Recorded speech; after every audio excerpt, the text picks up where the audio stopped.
Bapak, Ibu, saudara-saudari sekalian yang berbahagia. Kalau kita berbicara tentang praktik dhamma, seringkali kita berpikir bahwa ketika kita berpraktik dhamma atau kita menjalankan dhamma, kita bisa mengubah orang lain untuk berlaku baik kepada kita atau mengubah orang lain berkat bantuan kita. Maka banyak yang juga mengeluhkan apabila seseorang tersebut sudah praktik dhamma, ternyata orang-orang di sekitarnya tidak memperlakukannya dengan baik.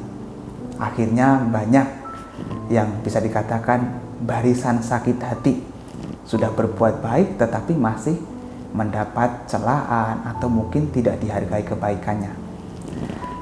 Karena sesungguhnya praktik dhamma ini sebenarnya bukan untuk mengubah orang lain, tetapi terlebih dahulu adalah mengubah diri kita. Ketika kita berusaha praktik dhamma, tujuan yang utama itu bukan untuk mengubah orang lain, tetapi adalah mengubah diri kita. Yang terpenting adalah bagaimana kita bisa menjadi lebih baik daripada sebelumnya, bukan menjadi lebih baik daripada orang lain.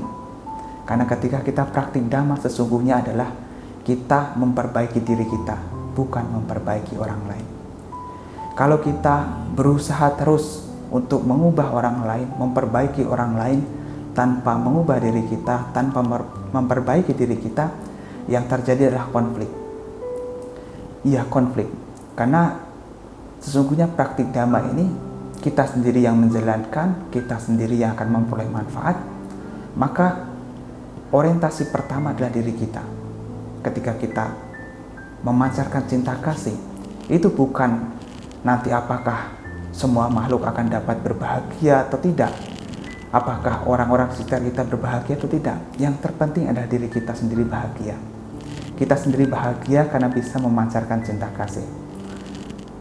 Entah nanti orang-orang di luar sana masih bersikap kasar kepada kita, itu belakangan. Yang terpenting adalah kita bahagia dulu, dan kita juga damai dan tentu bahagia karena bisa mempraktikkan dhamma, memancarkan cinta kasih.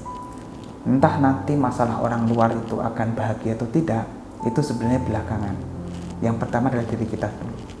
Kalau diri kita sudah mendapatkan manfaat dari praktik cinta kasih, maka otomatis orang-orang di luar akan mendapatkan manfaatnya pula. Ketika kita sudah memiliki cinta kasih, praktik-praktik yang kita lakukan berdasarkan cinta kasih, maka orang-orang di sekitar kita pun juga akan turut memiliki cinta kasih kepada kita. Ketika kita baik pada orang lain pun juga akan baik pada kita. Tetapi kalau misalnya ternyata orang-orang di luar sana masih belum baik kepada kita, ya tidak masalah. Toh kita sudah melakukan yang terbaik. Kita sudah melakukan pemancaran cinta kasih. Karena efek atau dampak dari pemancaran cinta kasih yang pertama adalah bagaimana kita bisa mengisi diri kita dalam bentuk-bentuk pikiran yang baik, pengharapan-pengharapan yang baik. Semoga semua makhluk hidup berbahagia, semoga semua makhluk bebas dari derita, dan seterusnya. Itu artinya ketika kita memancarkan cinta kasih, yang pertama memperoleh manfaat itu adalah diri kita. Kita terbebas dari kebencian. Meskipun nanti di luar sana akan ada orang yang mungkin tidak baik pada kita, tapi kalau kita memiliki cinta kasih, maka kita akan terus damai, tetap damai. Tidak akan terpengaruh oleh apa yang mereka katakan, apa yang mereka lakukan. Karena yang terpenting dalam praktik dhamma adalah bagaimana kita bisa mengubah diri kita terlebih dahulu. Kita memancarkan cinta kasih adalah bagaimana kita bisa mengubah diri kita, mengubah pikiran kita, mengisi pikiran kita agar dipenuhi dengan pikiran-pikiran cinta kasih.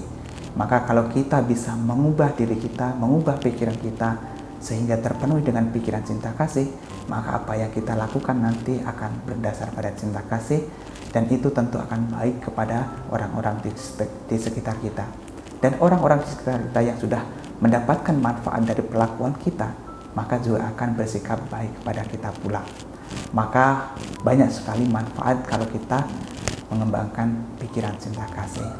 Yang ingin saya tegaskan di sini bahwasanya ketika kita praktik dhamma, itu orientasinya mengubah diri kita terlebih dahulu, bukan mengubah orang lain. Karena biar bagaimanapun kita yang mempraktikkannya, maka hal yang terpenting adalah bagaimana kita bisa mengubah diri kita terlebih dahulu, memperbaiki diri kita terlebih dahulu. Nanti suatu saat lama-kelamaan, seiring berlalunya waktu, seiring berjalannya proses, maka orang-orang sekitar kita pun juga akan mendapatkan manfaatnya, akan mendapatkan dampaknya.